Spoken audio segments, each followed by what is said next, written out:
Почитувани граѓани, почитувани присутни, почитувани представници на научната и образовната јавност, почитувани членови на владата, представници на меѓународната заедница, представници на армијата, почитувани гости.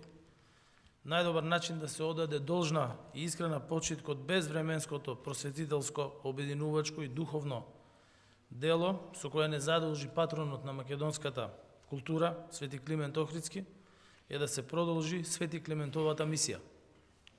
Македонскиот јазик, кој што досега е познат и прифатен во сферата на книжевноста и на науката, денес е и политичка реалност во Европа и во светот. Македонскиот јазик е рамноправен со јазиците кои што се употребуваат како службени во Обединетите нации, со јазиците кои што се употребуваат како службени во НАТО, во Европската Унија.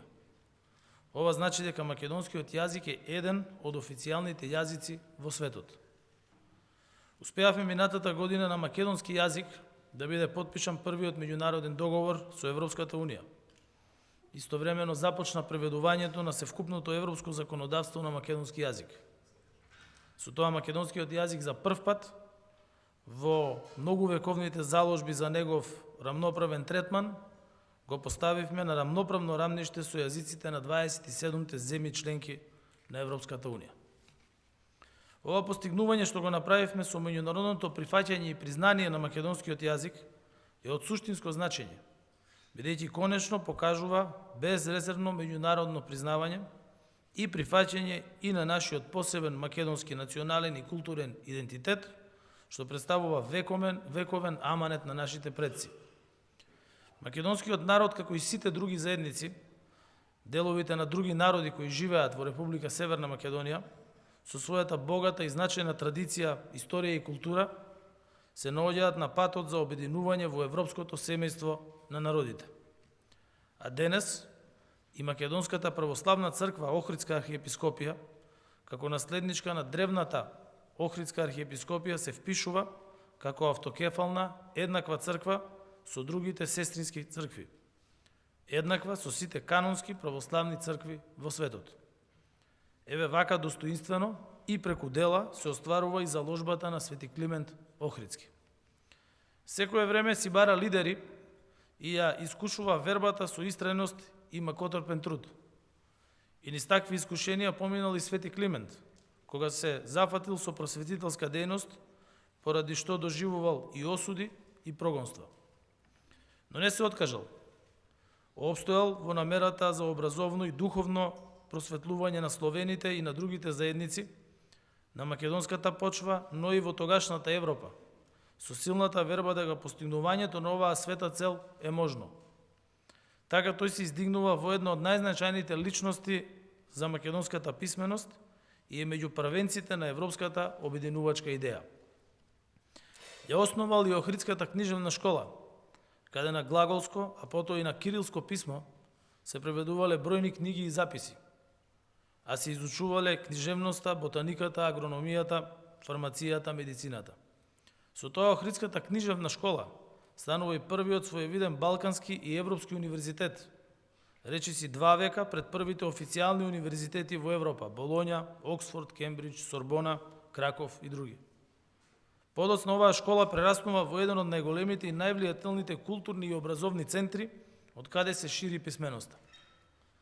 Поради заслугите во афирмирањето на делото на светите браќа Кирил и Методиј и учеството во создавањето на глаголското писмо, кое е првото словенско писмо, Блаже Конески го поврзува Свети Климент Охридски непосредно и со почетоците на македонската писменост, литература и култура. А поради распространувањето на глаголското писмо и на писменоста меѓу словените на тогашната европска почва, Свети Климент Охридски добива значајно место и во европскиот цивилизацијски развој, како мисионер за духовно и културно обединување на народите. Да се потсетиме дека ракописи од Охридската школа денес се наоѓаат речиси во сите значајни светски библиотеки и установи. Таму поминале над 3500 ученици на кои Свети Климент, како што бележат историските списи, им ги покажувал буквите, им ја држал раката при пишувањето, им ја објаснувал длабоката смисла на напишаното. Описменетите ученици потоа ја ширеле писменоста и верата низ целиот православен свет, што го потврдува Климентовото дело како исклучително важно за македонците, но и за целиот словенски и европски свет. А Охрид, уште пред повеќе од 1100 години, токму благодарение на Свети Климент, се издига во значајна образовна, културна и духовна европска престолнина, од каде се шират писменоста и цивилизацијските вредности. Потенцирајќи го огромното значење на Свети Климент Охридски во најширока смисла, сакам да порачам дека моќта и улогата на еден народ не зависат од неговата големина, од бројноста или според големината на неговата територија, туку според способноста да остане цврст во визионерските потфати, дури и кога тие на прв поглед изгледаат невозможни. Денес Република Северна Македонија успеа со храбри и мудри одлуки, помогната од наследениот обединувачки дух, да се консолидира на домашен план. Решивме предизвици што со десении, како карпа, ни стоја на патот на напредокот. Затоа денес на нас се гледа како на посакувана членка и во Европската Унија, фактор на стабилноста во регионот и во европски контекст. Мора да се интегрираме и во Европската Унија, затоа што ние како македонци и сите граѓани на Република Северна Македонија носиме со себе суштински, демократски, цивилизацијски вредности, како што е обединувањето на различностите.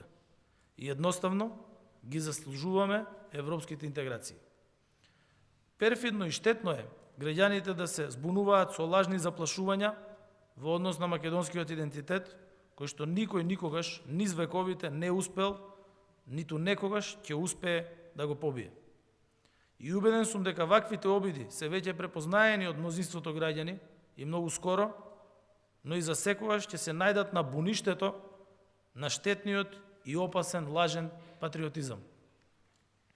Словото што започнале да го шират светите браќа Кирил и Методи, нивниот најистакнат ученик Свети Климент Охридски заедно со својот брат Свети Наум, но подоцна и кодификаторите на македонскиот јазик Крстен Мисирков и Блаже Конески и низа познати и признати македонски автори пред и по нив, низ Европа и низ светот, е во основите на нашиот денешен македонски јазик, кој што според научни наводи јасно е дефинира македонската посебност на културолошки и политички план.